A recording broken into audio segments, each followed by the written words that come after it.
Police ने दोनों मर्द और औरत को गिरफ्तार किया और थाने ले गए। अब बहस ये चल रही थी कि ये बच्चा किसका है। अस्सलाम वालेकुम, कैसे हैं आप लोग। मैं हूं आपके साथ अदनान और आज आपको एक ऐसी कहानी सुनाने जा रहा हूं जिसे सुनने के बाद आपने राय भी देनी है और अपने इस्लाह भी करनी है, क्योंकि कई बार छोटी छोटी गलतियाँ बहुत बड़ी मुसीबत बन जाती हैं। एक अरबी शख्स था जिसकी फैमिली थी, बेगम उसकी स्कूल टीचर थी, खुद बिज़नेस करता था और घर में बच्चे थे। अब उसने बच्चों को संभालने के लिए एक खदामा रखी जो कि मिस्र से तल्लुक़ रखती थी, मिस्री, और वो खदामा घर के कामकाज करती थी। और इसी तरह इसने घर के कुछ सौदा सल्फ लाने के लिए एक मुलाजिम रखा जो कि बांग्लादेश से था। अब सऊदीया के अंदर अगर घरों में मुलाजिम रखने तो ज़्यादातर बांग्लादेश के लोगों को रखा जाता है, और जो मुलाजमाएँ हैं वो इंडिया, इंडोनेशिया और फ़िलिपाइन इन ममालिक की रखी जाती हैं। अब कुछ वक्त गुजरा, घर में सिर्फ ये मुलाजमा होती थी और वो बंगाली मुलाजिम होता था और वो सामान ला के इसी मुलाजमा को देता था। ये मुलाजमा जो है वो खूबसूरत भी थी। अब बच्चों को संभालती और इसी दौरान इसकी उस बंगाली शख्स के साथ कुछ अंडरस्टैंडिंग होने लगी। ये कह लें कि इनके दरमियान कुछ तल्लुकात बढ़ने लगे। पहले तो ये आपस में गपशप करते थे और गपशप से बढ़ते बढ़ते ये आपस में गलत मामला तक पहुंच गए। अपनी जिनसी हवस जो है उसको से बुझाने लगे और हर हद पार कर दी इन्होंने। अब हुआ क्या कि तो कोई तकरीबन 6-7 महीने इसी तरह चलता रहा और ये दोनों खूब मज़े ले रहे थे। और कहते हैं कि ये जो गलत काम होते हैं ना, इनकी लज्जत ही बहुत होती है, और जब आप इस लज्जत को देखते हैं तो आप बार बार कहते हैं कि हम ये काम करें। और कोई टाइम गुजरा, ये जो मिस्री लड़की थी ये कहती कि मैं हामला हूँ, प्रेग्नेंट हूँ। अब ये शख्स बड़ा परेशान हुआ, बंगाली, कभी कुछ सोचे कभी कुछ सोचे। आखिर इसका एक दोस्त था या जिसका मेडिकल स्टोर था सऊदीया में, ये उसके पास गया, उसको अपनी मसाइल सुनाए, उससे माफ़ी की, उसे कहा कि मुझसे गलती होगी, दोबारा ऐसा नहीं करूँगा, मुझे कुछ दवाई दो जिससे ये सारा मामला सेट हो जाए। अब इसने उससे गोलियाँ ली, गोलियाँ लाकर लड़की को दी। लड़की ने गोलियाँ खाई और कुछ दिनों के बाद उसका जो हमल था वो ज़ाया हो गया। अब इन्होंने खूब हल्ला गुल्ला किया, सुख का सांस लिया और शुक्र अदा किया और कहा कि अब हम दोबारा ये काम नहीं करेंगे, बड़ी मुश्किल से जान छूटी है, यहाँ तो कानून भी बहुत सख्त है। गुजरा तो इनके ऊपर दोबारा शैतान हावी हुआ। अब इन दोनों ने दोबारा वही काम करना शुरू कर दिया। अब इनके जहन में ये था कि अगर कोई मसला हो गया तो दोस्त से गोलियाँ लाएंगे, ला के खा लेंगे। अब इनके दरमियान फिर वही रंगरलियाँ चल रही हैं।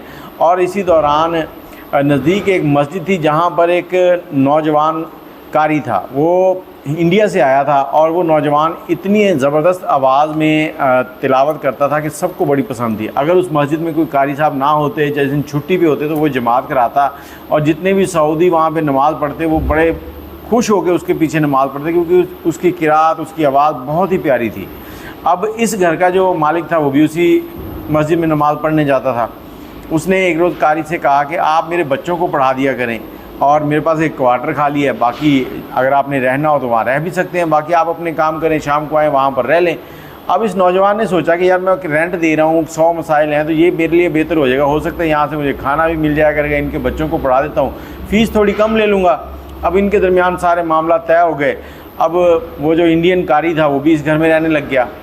अब कुछ दिन गुजरे, उसने देखा कि जो बंगाली और मिस्री लड़की है ना, जो मुलाजमा है, ये इनके दरमियान में कोई आँख मटक्का चल रहा है। दोनों एक दूसरे की बड़ी वो नाज नखरे, बातें मानना, एक दूसरे के आगे पीछे घूमना, और सारी चीज़ों को वो नोट कर रहा था। अब ये लड़की खूबसूरत बहुत थी और इसको भी अच्छी लगने लगी, इसके ऊपर भी शैतान हावी हो चुका था। अब इसने उस लड़की की तरफ रजू किया, लड़की ने भी इसको स्माइल दी और इन दोनों के दरमियान बातचीत होने लगी। अब लड़की जो है वो इस मौलवी के साथ भी सोने लगी और उस बंगाली के साथ भी सोने लगी। अब ये दोनों खूब उसके साथ रंगरलियाँ मना रहे हैं। कोई तकरीबन 2 महीने गुजरे तो उसके बाद लड़की ने कारी को बताया कि मैं प्रेग्नेंट हूँ, और उधर उस बंदे को, बंगाली को भी बताया कि मैं प्रेग्नेंट हूँ। अब जो बंगाली था वो मेडिकल पे गया, दोस्त को बताया कि इस तरह से फिर दोबारा हमसे गलती होगी, हमें दवाई दे दो। अब कहते हैं कि हर बार किस्मत आपको बचाती नहीं है, अल्लाह ताला आपको मौका देता है, अगर आप उससे ना सुधरें तो फिर दूसरी बार मौका नहीं मिलता। अब वो गोलियां लेके आया, गोलियां उसने दी, उसने गोलियां खाई हैं, कुछ नहीं बना। उसने कहा गोलियां डबल करके खा लो, डबल करके खाई हैं। वो गर्म गोलियां थी। अब और तो कुछ नहीं बना, लेकिन उसकी सेहत ख़राब हुई और वो बेहोश हो गई। जब बेहोश हुई है, उधर उसकी जो मालकन थी वो स्कूल से बच्चों को पढ़ा के वापस आई है। उसने आकर देखा कि उसकी नौकरानी बेहोश पड़ी है, एम्बुलेंस को बुलाया, हॉस्पिटल ले गए। हॉस्पिटल से उन्होंने बताया कि इसका शौहर किधर है।